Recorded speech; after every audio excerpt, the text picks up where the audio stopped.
We're going to analyze this property here in Roseville and see how it performs cash flow wise and as a long-term rental.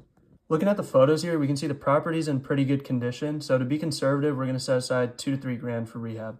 Next, just go with your favorite deal analyzer. I'm going with MichiganRentalAnalyzer.com, but pick whatever spreadsheet or software you're comfortable with. Now that we got the calculator pulled up, I'm going to put in the property address and hit the next page. So here we'll put in the purchasing and financing data. So we're going to go with market price. ARV we'll leave blank, which will default to the purchase price. And interest rate we'll leave at 7 and down payment at 20%.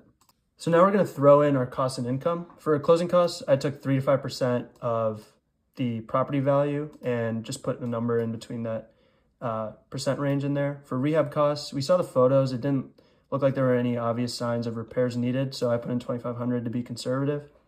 And for market rent, the upgrades and everything, the kitchen, new cabinets, dishwasher, floor, carpet was cleaned. It looks like the bathroom is relatively new, and especially the flooring in the bathroom. So that was all updated.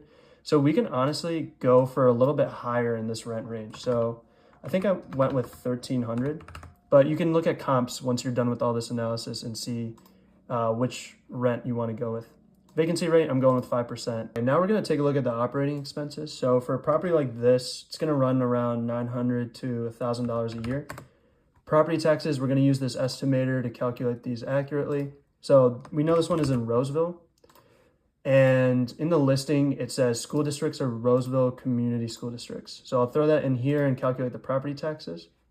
So it says it'll be around this much for the annual tax rate. And you can see how this compares to the rest of Metro Detroit, which is pretty cool.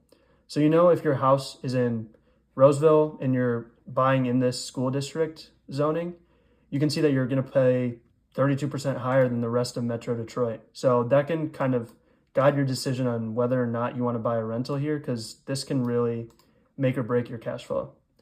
For the rest of the expenses, property management, 10% is pretty standard. If you have a huge portfolio, you can negotiate that down to 8%. But we're going to assume not, put 10%. Maintenance, 5%, CapEx 5%. And then in this market, HOA and utilities are going to be paid by the owner, especially for a single family home rental. So this is the final step here. We're going to put in our projections growth rates. So we're going to go with 3% for all 3 of these. And then marginal tax rate will be dependent on your tax bracket, and then land to improvement ratio we'll put at 20%. So now looking at the analysis page, you can check out your key metrics for year 1. You can see immediately that your cash flow is negative along with your cash on cash return, but you can adjust your purchase price, and along with self-managing this property, this would easily unlock more cash flow and turn this into a positive cash flow property.